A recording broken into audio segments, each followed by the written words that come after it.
Hi friends, welcome back to my channel. இன்றைக்கி நாம் பார்க்க போகிற வீடியோ என்னென்னு பார்த்தீங்கன்னா, வாஸ்து தோஷம் நீங்கள் எளிய பரிகாரம். வாங்க இன்றைக்கி அதை பற்றி பார்க்கலாம். ஒவ்வொரு வீட்டிலும் தினம் தினம் ஏராளமான பிரச்சனைகளை சந்தித்து கொண்டிருக்கிறார்கள். அதில் இந்த வாஸ்து பிரச்சனையும் சேர்ந்து விட்டால் அவர்களின் நிலைமை சொல்லவே தேவையில்லை.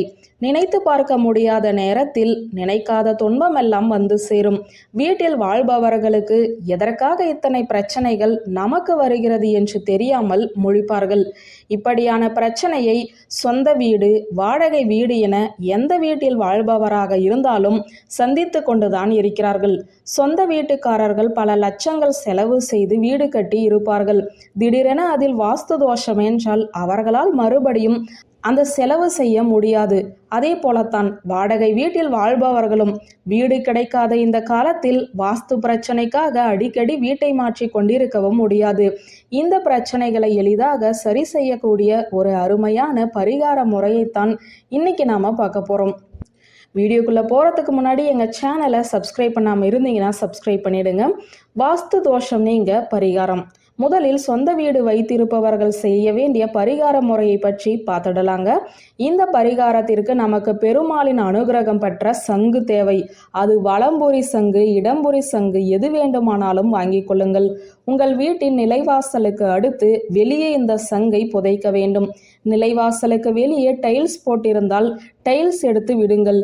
தரை என்றால் இந்த சங்கை புதைக்கும் அளவிற்கு பள்ளம் தோண்டி கொள்ளுங்கள். இந்த சங்கை பூமியில் புதைக்கும் போது பெருமாளையும் வாஸ்து பகவானையும் நல்ல முறையில் வேண்டிக் கொள்ளுங்கள். சங்கின் நுனியானது கிழக்கு அல்லது வடக்கு பார்த்தவாறு வைக்க வேண்டும். சங்கை பூமியில் புதைத்த பிறகு அதன் மேலே கண்ணாடி வைத்து மூடிவிடலாம். சங்கு வெளியே தெரியும்படி இருந்தால் நல்லதுதான். இதை செய்ய முடியாதவர்கள் மண் போட்டு மூடி மேலே டைல்ஸ் ஒட்டி விடலாம், தவறில்லை. அடுக்குமாடி குடியிருப்பில் வசிப்பவர்கள் இந்த பரிகாரத்தை செய்ய முடியாது. ஆகையால் அவர்கள் வீட்டின் உள்ளே பிரம்ம பகுதி, அதாவது ஹாலின் நடுவில் இது போல செய்யலாம். இந்த பரிகாரம் உங்களின் வாஸ்து தோஷத்தை நீக்குவதுடன் உங்கள் வாழ்க்கையில் நீங்கள் எடுத்து வைக்கும் அடுத்த படி முன்னேற்றத்தை நோக்கியதாக இருக்கும் என சொல்லப்படுகிறது. இப்போது வாடகை வீட்டில் வசிப்பவர்கள் செய்ய வேண்டிய பரிகாரத்தை பார்க்கலாங்க. சொந்த வீட்டுக்காரர்களை போல வாடகை வீட்டில் வசிப்பவர்கள் டைல்ஸை எடுப்பதோ வெளியில் பள்ளம் தோண்டுவதோ செய்ய முடியாது. வாடகை வீட்டில் வசிப்பவர்கள் இந்த பரிகாரத்தை செய்து கொள்ளுங்கள். அதற்கு இந்த சங்கு வைக்கும் அளவிற்கு ஒரு கிண்ணத்தை எடுத்துக்கொள்ளுங்கள். இந்த கிண்ணமானது பித்தளை செம்பிலால் ஆனதாக இருந்தால் நல்லது. அந்த கிண்ணத்தில் சங்கை வைத்து விடுங்கள். அதன் பிறகு சங்கு முழுவதுமே மூழ்கும் அளவிற்கு சுத்தமான தண்ணீரை ஊற்றி அதில் கொஞ்சம் துளசி இலையை போட்டு உங்கள் நிலைவாசலுக்கு உட்புறம் வைக்க வேண்டும். அப்படி வைக்கும் போதும் சங்கு நுனியானது கிழக்கு அல்லது வடக்கு பார்த்தவாறு இருக்க வேண்டும்.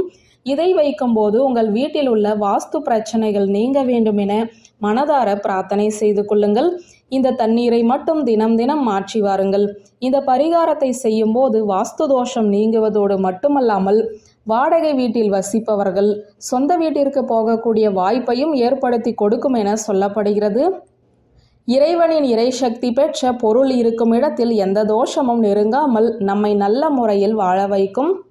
வாஸ்து தோஷத்திற்கான இந்த எளிய பரிகார முறையில் உங்களுக்கும் நம்பிக்கை இருப்பின் நம்பிக்கையுடன் செய்து பிரச்சனையின்றி நிம்மதியாக வாழ வழி தேடிக் கொள்ளலாம் என்ற இந்த தகவலோடு வீடியோவை நிறைவு செய்கிறேன். நன்றி, வணக்கம்.